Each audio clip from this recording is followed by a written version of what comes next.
and welcome to an Everyday Canines video. In this series we're looking at weaves, where to begin and looking at moving them on to make things harder for a dog and progress. So a lot of people have said to me, how are you going about teaching your weaves? And I do sort of a hybrid 2x2 channel weaves method. But I am not precious. I do tend to incorporate other methods where and when I need to, depending on my dog. And I mix things up depending on what my dog needs. If they need more work on entries, then I do something there, or maybe I need more work on exits, I do something there. So I am not completely precious to a set system. I just try and adapt to what the dog needs. Important safety thing with weaves, I didn't touch weaves with Magpie, apart from having done an occasional wide set of channels at training club. I don't touch them till she was 15 months old. By the time she was 18 months, she could weave.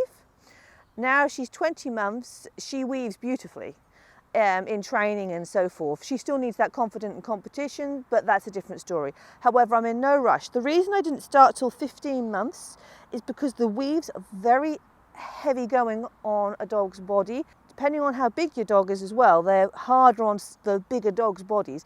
And as they're hard on the shoulders as well as the spine, because the dog has to twist to get through them, and they have to also change weight as they're going through the weaves. If you do them too soon and you do them too often, then what you're potentially doing is putting repetitive strain on the shoulders and the spine, and in a growing dog, then that can lead to soft tissue injuries, that could end up giving you a dog with permanent injuries for you in the future, or regular problems with their shoulders in the future. So I decided with Magpie, I was in no rush, I wasn't going to worry about weaves until she was 15 months. And if I'm honest with you, she was the dog out of all mine that picked up the weaves the quickest. With Sparrow, it took nearly a year for her to weave, and I started at 12 months. With Swift, again, she was a year when I started teaching her weaves, and she took, I would say certainly took a long while. She took about 6 months to weave. With Magpie, I waited till 15 months. I knew what I was going to do. I was very conscientious of what I did. And I said by the time she was 18 months, certainly in a training environment, she could weave confidently and successfully, and progressed pretty quickly. The other thing is, I do not do weaves a lot. I do not do them every day. Even when I was training them. So when I started training her at 15 months, I probably did 2 sessions a week, and they were short sessions. I never overdo sessions. Now she is weaving, we do a session of weaves, and maybe I'll do a full set of weaves, 3 sets, 3 sets of 12, and that'll be perhaps one day, and then I might have a break, and then another time I might do something similar and work. But if I want to do something like skill work, like working on entries or so forth, I'll break them down into 4 weaves and just work on entries, or things like that, or even just exits. You can work on exits on 4 weaves. And that way I'm not overdoing her mentally or physically. That's my thing with weaves. Do not overdo them, because you can break your dog. So having said all that, we're now going to look at how I began with Magpie. Now, this little exercise, I began when she was younger than 50 months, because this is not actually weaving what we're going to do. This is just proofing around equipment. I didn't do this too often, because if you start doing certain exercises too often, it can then backfire when you start to go progressing your weaves. It's a bit like people, when they do the channels big at a young age, because they go, oh, that's no impact. But then they keep them big for a long time. So maybe they start at 10 months and they don't start moving them in until the dog is 12 months. That dog has done 2 months of repetitions of just running down a straight line of poles. That's not weaving. When the poles start to move in and the dog can't run down a straight line anymore, then they go, oh, I don't get this anymore. This isn't what I did for the first 2 months and was getting rewarded for. Well, I don't like this. And then you have problems. And then you get to that stage where the last little bit, you just can't get them closed. And how many people I have seen with channel weaves, they go, I just can't get them closed. They can be there, but as soon as I close them, they can't do them. So it's important to bear in mind that what you repeat is what you're gonna get. So if you repeat a lot of straight running through channels, or straight running throughs with no form of weaving, that is the behavior you're gonna get. So I'm starting here with my set of 2x2s. So this was made, I bought these specially. If I show you this way, you can see they're literally 2 poles set correctly spaced apart, and with the feet set correctly.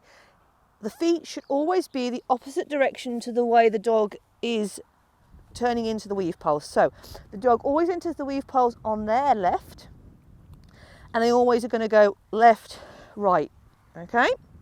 So this foot is the opposite side to where the dog is going to enter, and this foot is set the opposite side to where the dog is going to move next. So the foot is always facing away. It's safety, so the dog can't catch their foot on them. If you don't have channel weaves like this is very straightforward to make. You can make this with plumbing pipe. My original set I made with plumbing pipe, so I had a foot there, piece across the middle and 2 uprights, and that was my original set. You can also do this with 2x2 stick in the ground poles stuck together. These will also change into channels, but I have never used them as channels very much, but I like to have that option. Okay, so I'm going to start with my 2 poles, and when I'm beginning, all I'm doing is I want to shape and give my dog the idea that you go through poles. I'm not looking at any particular behaviour, but again, this is why it's important not to focus on this stage for too long. But all I want to do is get the idea of my dog looking at weave poles, and they go through them. So my weaves are set up here in front of you. I'm going to grab some treats. We have Magpie, who will find this game very satisfying because she likes games that are very straightforward and earn treats fast. Okay, so I'm going to stand here, and my goal is that as my dog picks to go through the poles, I throw out a treat. This is very similar to what I do in Hoopers. You missed that one. Now, Magpie is obviously used to this, so it doesn't take much for her to go, oh yeah, if I go through the weave poles, I'll get a reward. What happens if your dog isn't so used to this? Okay, this is where the shaping part comes in. So you come up with your new little dog, and they've never done weave poles, and I want them to go straight back and forth. I don't want any curving around. I don't want any of that. That's not what I want yet. I just want it straight back and forth. So I stand here and I wait and see what my dog does. And my dog moves towards the bar, so I can reward that. So let's actually see what Merlin does, because Merlin doesn't do a lot of shaping. So if I move the girls out of the way, so I'm going to show you this with Merlin. Merlin hasn't done a lot of shaping. He was very much the lure method of training, because he's now 11 and a half. So I've got treats in both hands. Break them up into little smaller pieces, and I'm going to come here, and I'm just going to stand, and I'm going to turn. What I'm going to do to help him out, I'm going to use a bit of body motion, so I'm going to just turn to the weaves, and oh, he says, oh, go get it. Look. Now he just walked towards it. He didn't know what he was doing, but he walked towards it, so I threw the treat. Because I threw the treat, he naturally went, oh, in it. I'm not throwing through, I'm throwing away. And you see how quickly he's going, oh. So if I walk through there, I get a biscuit. That's all we're doing. It's really straightforward. What I don't want to see, and I see sometimes when people are doing shaping, is they wait too long to throw the treat in like that. And then the dog stops. I don't want reward static, I want to reward motion. So even if my dog comes here, if I know my dog is at the stage where it's going to just come and stop, I'm going to throw the treat in sooner to help them keep moving. Okay? So if your dog goes static, you waited too long to throw in the treat. At the same time, I'm not luring it. Important to think where your hands are. So I'm throwing away from the dog, not like this. If I do this with my hand, that's really easy for Merlin because he just follows my hand. Yeah, he's following my hand. He's not thinking what he's doing. So I need to throw away, good boy, so that he gets that understanding. And this is stage 1. Really, really simple, isn't it? But you're not going to do this stage too often. You're just going to do it until your dog's got relatively confident with it. Okay, go. You missed it. It's over there, baby. I'm not adding a word to it. I'm not doing anything exciting like that. I am just letting the dog work it out for himself. Going through 2 upright poles is great. Don't do this. As soon as your dog has got this, don't. Now, I'm not rewarding that because that was not what I want. Good boy. As soon as your dog has got this behaviour, then you're not going to do this anymore, because we don't want to get fixated on this behaviour, because that, though they are correctly doing it, it's not really weaving just yet. But that's where our starting point. Moving on to stage 2. So I'm going to go back to Magpie now.